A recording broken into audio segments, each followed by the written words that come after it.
Salut, moi c'est Kex. Kex. On refait un podcast.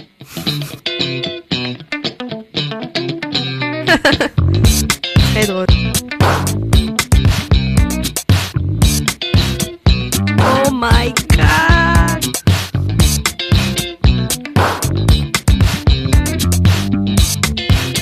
Ouh là là là là là les gars, ça va partir là. What the hell? Welcome. Les Cozy Causes de Kex. J'espère que le générique il est bien. Hein. Bonsoir tout le monde, bienvenue sur mon podcast. Et oui, vous êtes bien, vous êtes vraiment sur les Cozy Causes de Kex. Moi c'est Manuela, Kex pour ceux qui me suivent depuis très longtemps. Et aujourd'hui on est dans un épisode solo. Si tu es nouveau ou nouvelle sur le podcast, bienvenue. Je suis ravie que tu m'aies choisi pour être dans tes oreilles, dans tes écouteurs. Et j'espère que cet épisode, elle te plaira. Et comme d'habitude, c'est Kex. Je sais pas quoi dire d'autre, mais en fait, je m'entraîne pour avoir, vous voyez, genre avoir des phrases d'introduction, genre une introduction parfaite, genre en mode you, c'est trop bien. Bref, du coup, pour aujourd'hui, je voulais vraiment, j'avais vraiment l'idée de parler d'un sujet qui pourrait intéresser les gens, mais en vrai, il y a un sujet qui me tient encore à cœur et que je voulais partager. Je crois que je dis ça tout le temps sur tous mes épisodes que chaque sujet ça me tient à cœur, mais vraiment celui-là il me tient vraiment à cœur. Bref, du coup c'est sur la peur de changer. Avant de commencer, je veux juste dire, cet épisode, je l'avais pas prévu comme ça. Je savais que je voulais parler du changement, de la peur de changer, mais en préparant, je me suis rendu compte que j'avais en fait deux histoires très personnelles à raconter, et j'ai hésité à les mettre parce que, en vrai, la deuxième histoire, c'est, vous l'avez peut-être déjà entendu dans l'épisode, mais vous verrez au fur et à mesure.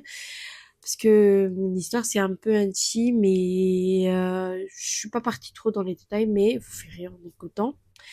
Et aussi, et puis je me suis dit, c'est exactement pour ça aussi qu'il faut les mettre, parce que en fait, ça parle du changement. Et aussi parce que les Cozy Causes de Kex, c'est ça, c'est des vraies conversations, pas des discours, pas des leçons, juste des trucs de la vie qui sont partagés honnêtement. Donc voilà, on parle de la peur de changer aujourd'hui. Et pourquoi ce sujet maintenant? Parce que je pense qu'on vit dans une époque où tout le monde te dit de changer, transforme-toi, deviens une meilleure version de toi-même, fais du sport, fais ça, nanana, glow up, level up, involve, c'est partout. Et c'est bien, vraiment. Mais ce que personne te dit, c'est que changer, ça fait peur. Que des fois, t'as pas envie, que des fois, tu sais même pas que t'es en train de changer jusqu'au moment où la vie te le montre en pleine face. Et c'est exactement ce qui m'est arrivé sur ces deux histoires que je vais raconter. Et c'est arrivé de deux façons très différentes. Et j'avais envie qu'on en parle ensemble et qu'on en discute ensemble, que vous m'écoutez. Parce que je suis très égoïste et que je vous laisse pas parler. Bref. Installez-vous, prenez votre boisson préférée et c'est parti. La peur de changer, c'est quoi vraiment? Avant de raconter mes histoires, je veux qu'on prenne le temps vraiment de comprendre de quoi on parle, parce que la peur de changer, c'est une expression qu'on utilise beaucoup, mais qu'on définit rarement. C'est quoi en fait? Je pense que la réponse honnête, c'est que la peur de changer, c'est la peur de l'inconnu. Et l'inconnu, elle fait peur à tout le monde. Il fait peur à tout le monde. C'est un inconnu. Il fait peur à tout le monde. Peu importe ton âge, ton parcours, ta personnalité, L'inconnu, ça nous fait peur. Et c'est pas une faiblesse, c'est juste de la biologie. Voilà. Ton cerveau est câblé pour chercher ce qui est connu, ce qui est prévisible, ce qui est sécurisant. Il aime les habitudes, il aime savoir à quoi s'attendre, et le changement, par définition, ben, ça vient casser ça. Le problème aussi, c'est que des fois, ce qui est connu, ce qui est habituel, ce qui est confortable, c'est pas forcément ce qui est bon pour toi. Et tu le sais. Et tu le sais au fond de toi. Tu le sais souvent, très bien même. Mais tu restes quand même, parce que rester, même dans quelque chose qui te convient plus, c'est moins effrayant que partir vers quelque chose que tu connais pas encore. Et là où ça devient très très intéressant, et un peu perverse aussi, c'est que la peur de changer, elle se déguise, elle arrive jamais en te disant honnêtement genre hey, j'ai peur. Non, elle elle est bien plus maligne que ça. Elle arrive déguisée en sagesse, en prudence, en raison. Elle te dit des choses comme c'est pas le bon moment. Je suis pas encore prête. Et si ça se passe mal, et si je regrette, et si les gens me jugent, vous voyez? Et toi, tu l'écoutes parce qu'elle semble raisonnable, parce qu'elle ressemble à de la réflexion, à de la maturité, alors qu'en fait, c'est juste de la peur habillée en adulte responsable. Et je dis pas que réfléchir avant d'agir, c'est mal. Je dis pas du tout ça, pas du tout.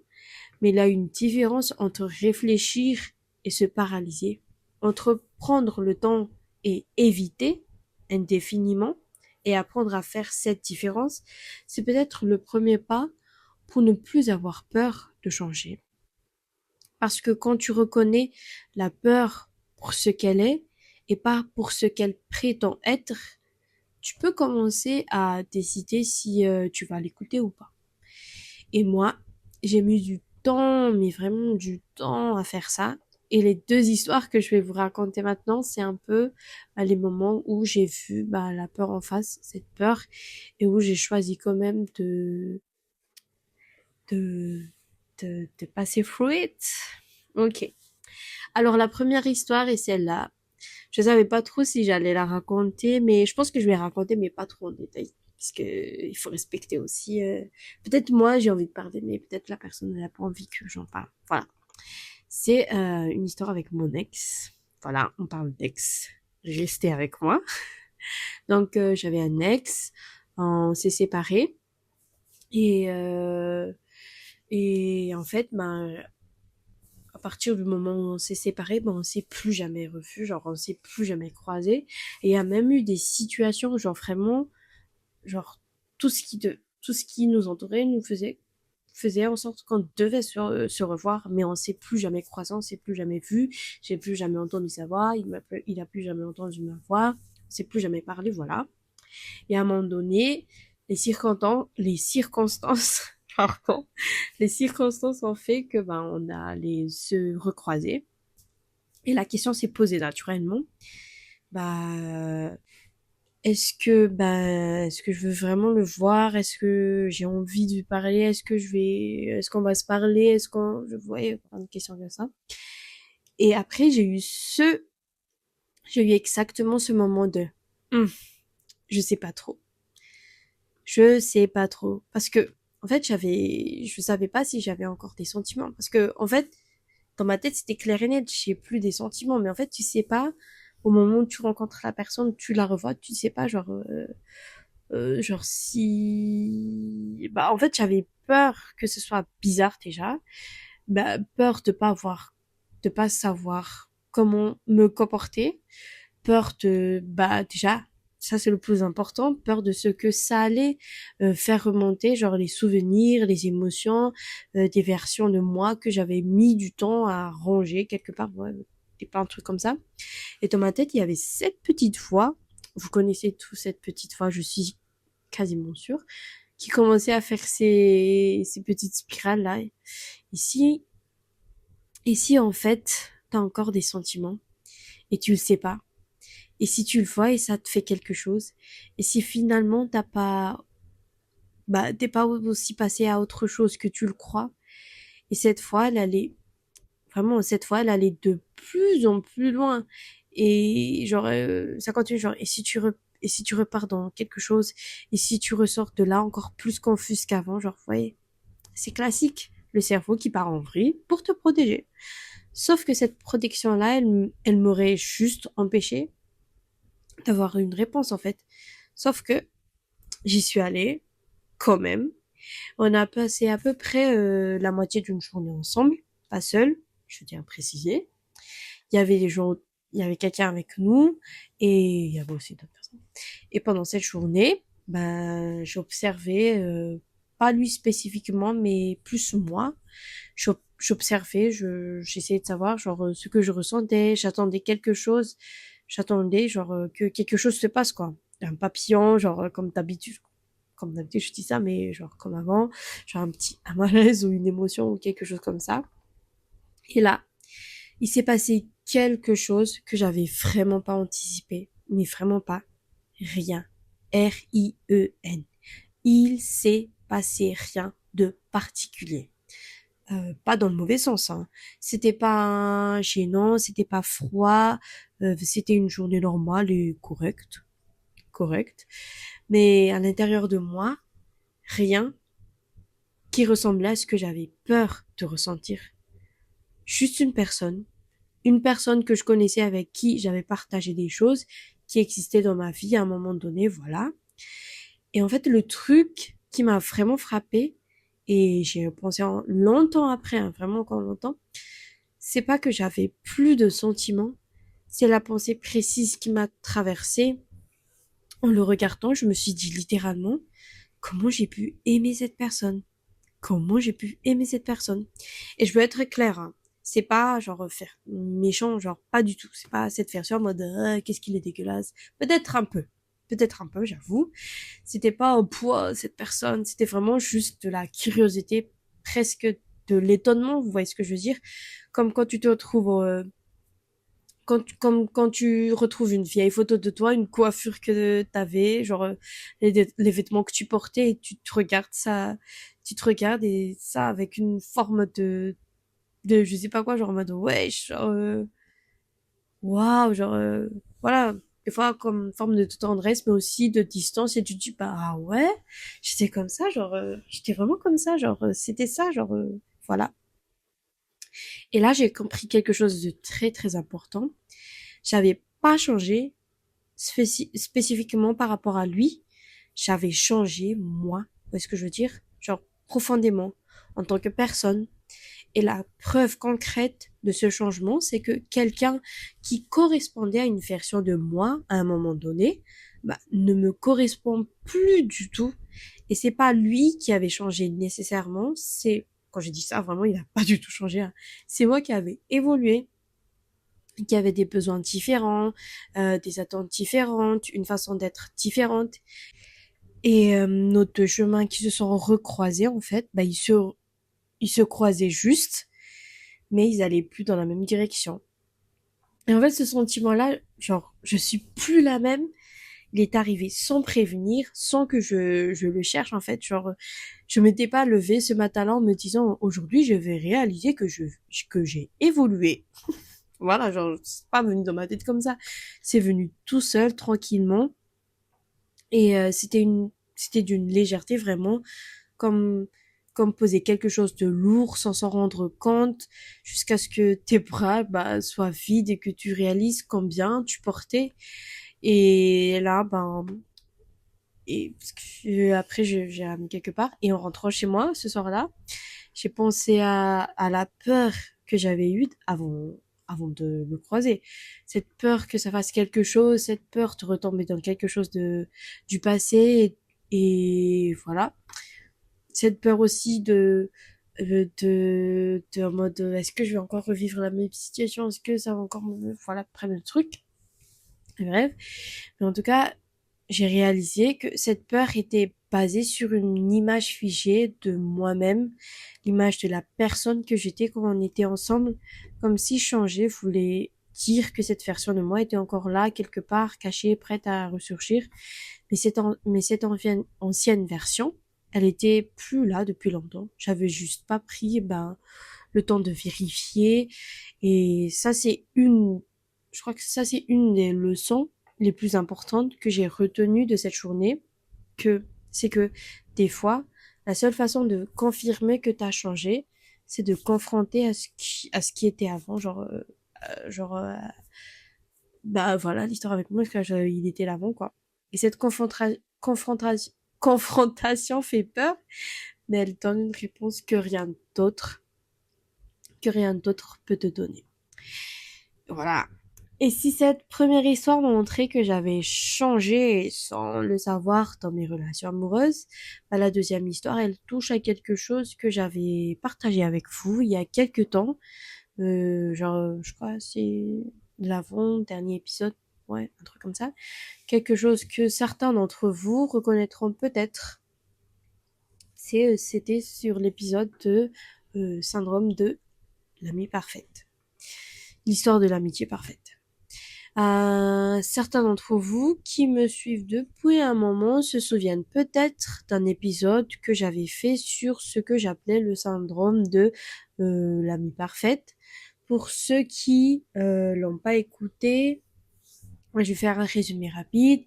J'avais cette tendance profondément ancrée à me forcer à être la meilleure amie possible en permanence, genre toujours disponible, toujours à l'écoute, ou toujours là quand il faut, jamais trop présent, jamais trop absente, le calcul permanent, est-ce que j'ai bien répondu, est-ce que j'étais assez là, est-ce que j'ai dit la bonne chose, est-ce que j'ai pris le temps est-ce que j'ai trop pris de place ou pas assez, ou le fait aussi que j'ai switché de personnalité ou par rapport à la personne et que j'étais moins moi-même avec eux mais plus une personne convenable genre pour eux, voilà, des trucs comme ça.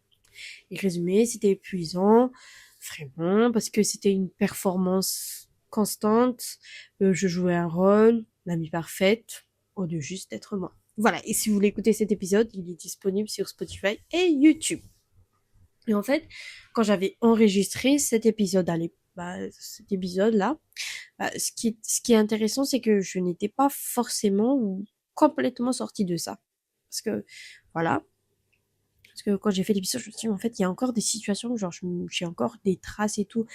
Je crois que je l'ai dit dans l'épisode. Bref. Mais vous pouvez l'écouter, vous allez comprendre. Bref. J'avais identifié le problème, j'avais mis des mots dessus, j'avais compris certaines choses, mais quand même, il y avait des situations où genre, je faisais la rétrospective des choses, j'étais encore un peu dedans. Et en préparant cet épisode, c'est celui-là, celui que vous écoutez là, j'ai eu une réflexion en fait. Je me suis dit, attends, si j'étais encore cette personne-là, est-ce que j'aurais réussi à enregistrer cet épisode? Et là, j'ai réalisé quelque chose. Parce qu'à l'époque où j'avais ce syndrome, vraiment, hein, je n'aurais probablement jamais osé parler de ça comme ça, genre comme je l'ai fait quand j'ai enregistré, genre j'aurais jamais parlé de ce juice parce que ça m'aurait trop foutu la honte que les gens sachent qui je suis et est-ce qu'ils vont m'accepter, voilà. J'aurais passé des heures à me demander en mode est-ce que quelqu'un va se reconnaître et penser que je parle de lui, est-ce que quelqu'un va mal le prendre, est-ce que je donne une mauvaise image de moi, est-ce que je devrais modifier cette partie, est-ce que je suis trop honnête, genre vous voyez. J'aurais encore essayé de contrôler la perception des autres. J'aurais encore essayé d'être parfaite et le fait même que je puisse vous raconter cette ancienne version de moi, genre aujourd'hui, avec du recul, avec de la douceur entre guillemets, sans chercher à me justifier pendant genre l'épisode il a fait genre 20 minutes ou 18 minutes, je m'en souviens plus. Non, on va dire 20 minutes. C'est probablement la preuve la plus concrète que quelque chose a changé. Parce que le changement, il était tellement genre discret, tellement genre doux. Il n'avait pas eu de genre déclic, pas eu un matin où je me suis levée et j'ai décidé, à partir d'aujourd'hui, je suis plus comme ça. C'est juste les choses avaient genre, elles avaient changé, ça avait changé quoi. Moi, j'avais changé et je l'ai vu parce que j'étais dans une situation amicale et j'ai réalisé que j'étais juste là, présente, sans analyser, sans calculer, sans me demander si je faisais bien. Et ça paraît petit dit comme ça, mais pour moi, c'était vraiment genre énorme. et peut-être pour les gens aussi qui ont eu le même syndrome que moi, ou peut-être pour les personnes qui l'ont encore, mais en fait, ce déclic-là où tu te rends compte, mais en fait, bah, je suis moi, là, genre, là, avec ces gens-là, genre, c'est vraiment énorme. Parce que ça m'a montré quelque chose d'important aussi sur comment le changement fonctionne vraiment. Le changement, en fait, bah, le vrai, bah, celui le plus profond, il se fait pas en mode fanfare. Il arrive pas avec une annonce en mode elle a changé. Il prévient pas. Il se construit dans le fond, dans le silence, dans les petites expériences accumulées, dans les conversations qu'on a, dans les choses qu'on traverse. Et un jour, tu te retournes et tu te dis, ah, c'est plus pareil. Je suis plus pareil. Et l'image que j'avais de moi-même, l'image figée de la fille qui avait besoin de performer en amitié pour se sentir aimée, cette image avait pas été détruite entièrement, elle avait juste été genre dépassée naturellement. Et la peur qu'on a de changer, elle est souvent basée sur cette image en fait. Cette image figée de soi, comme si changer voulait dire devenir quelqu'un d'autre, prendre quelque chose, trahir qui on est, qui on était. Mais l'amie parfaite que j'essayais d'être, c'était pas moi. C'était une armure que j'avais construite pour être aimée, pour pas décevoir, pour pas prendre trop de risques dans mes relations. Et lâcher cette armure, ça m'a rendu genre moins moi, ça m'a rendu encore plus moi, plus vrai, plus légère. Le change plus légère et le changement, dans ce cas-là, c'était pas une perte. Vous voyez ce que je veux dire? C'était un retour à quelque chose de plus authentique, de plus simple et de plus réel. Voilà. J'espère que vous avez compris. Mais vraiment, quand j'ai fait cet épisode, je me suis beaucoup, genre, ça m'a beaucoup plu, genre, parler. J'ai fait des points et tout. J'ai fait en mode, oh, c'est juste extrêmement important. Mais j'espère que vous avez compris à partir de ces deux histoires. Alors maintenant que j'ai partagé ces deux histoires, j'avais envie qu'on termine sur quelque chose de concret parce que c'est bien de se reconnaître dans les expériences, mais j'aime bien qu'on reparte avec des choses à garder en tête.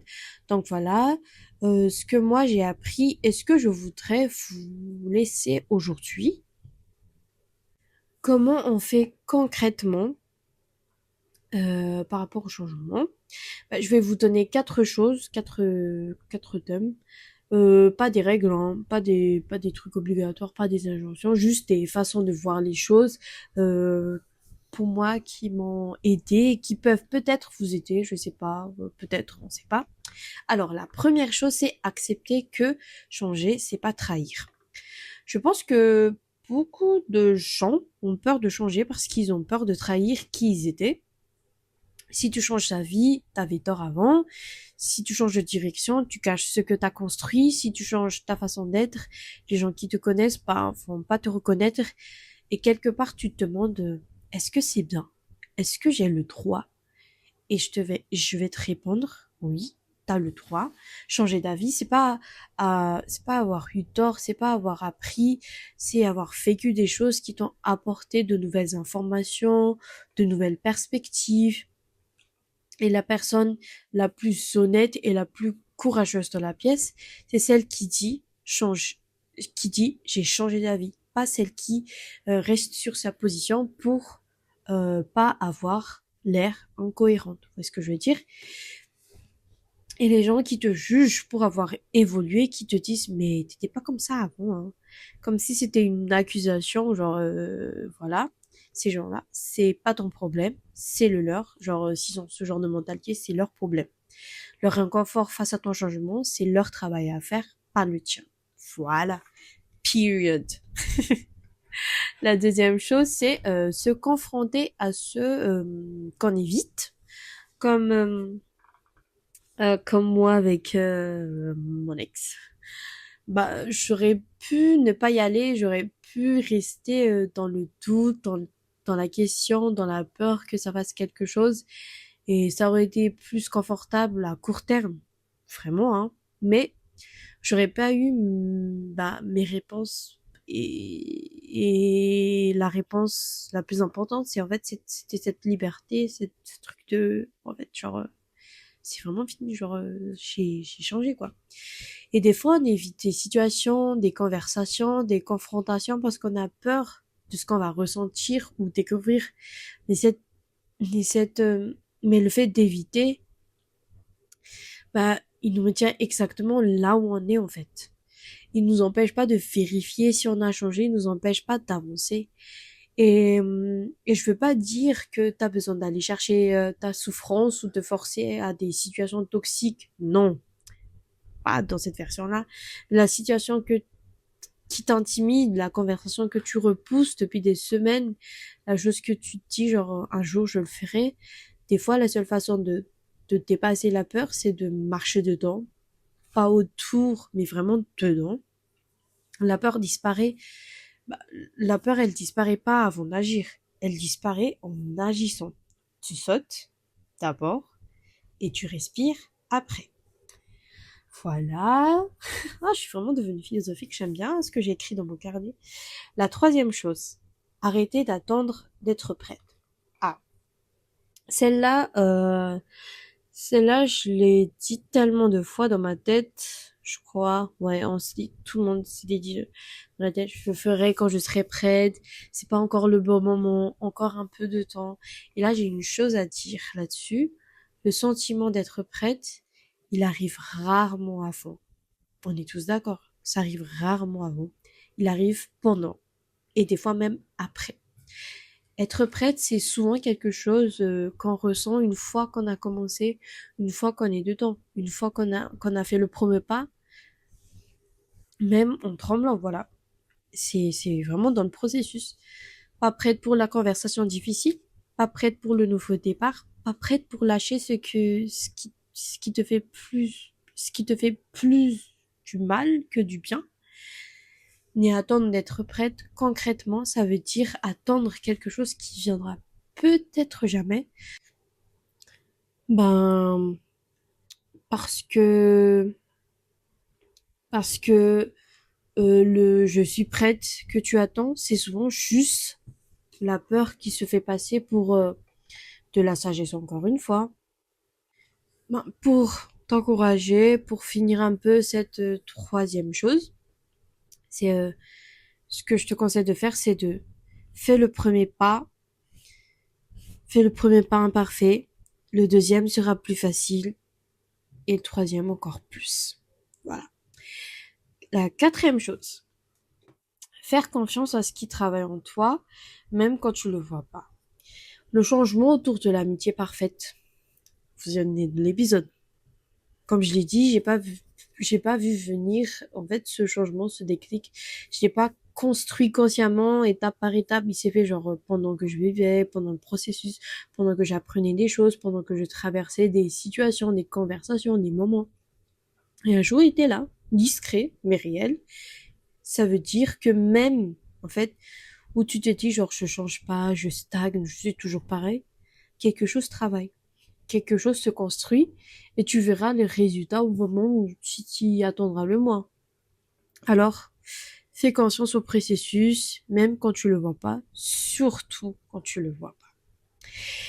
Et c'est là, et c'est là-dessus que j'ai envie de terminer cet épisode parce que tout ce qu'on a traversé ensemble aujourd'hui, les peurs, les histoires, les leçons, ça revient à une seule chose. Ce que je veux que vous en reteniez, si vous retenez qu'une seule chose de cet épisode, c'est ça en fait. La preuve que vous avez changé, attendez, je vais lire, je vais redire. La preuve que vous avez changé, des fois, vous la trouvez pas en vous regardant dans le miroir le matin, vous la trouvez pas dans une liste de bonnes résolutions ou dans un journal de bord ou je sais pas. Vous la trouvez en vous confrontant à ce qui était avant, en voyant que, en voyant que si, non, attendez, en voyant que ce qui vous affectait avant vous affecte plus, que ce dont vous avez besoin avant vous correspond plus, que la personne que vous étiez, vous la regardez avec une tendresse, mais depuis une certaine distance. Et cette confrontation-là, elle fait peur, c'est normal, mais il faut le coup et toujours. J'ai eu peur de voir mon ex. J'y suis allée. J'ai réalisé que j'étais plus la même. C'est un des plus beaux cadeaux que cette journée m'a donné. Pas parce que c'était une journée extraordinaire, mais parce que elle m'a montré en fait quelque chose d'extraordinaire sur moi-même, le fait que j'ai changé, le fait que j'ai évolué. Le changement, c'est pas quelque chose à vaincre aussi. C'est pas un ennemi, c'est pas une menace, c'est pas quelque chose de dangereux. C'est la vie qui fait son travail. Et votre seul job, notre seul job à nous, je vais dire nous maintenant, c'est de lui laisser de la place, de pas bloquer la porte, de pas rester figé dans une image de vous-même qui date de 2 ans, de 5 ans, de 10 ans. Vous êtes en train de changer là, maintenant, peut-être pendant que vous écoutez ce podcast, et c'est une très bonne nouvelle. J'espère que vous apprécierez tous les changements qui vont venir, qui sont passés, qui viendront sur le chemin. Sur ce, voilà. J'espère que vous avez aimé cet épisode. Merci beaucoup d'avoir écouté cet épisode sur la peur du changement. Je pense que je vais peut-être changer le titre, mais en fait, je ne sais pas comment le nommer à part la peur du changement. Si ça vous a parlé, partagez-le à quelqu'un qui en a besoin en ce moment. Si ça vous a plu, n'hésitez pas à liker, à partager et à me donner vos retours. Et on se retrouve très très vite pour un nouvel épisode. Prenez soin de vous. Et avec Kex, on flex. Bisous.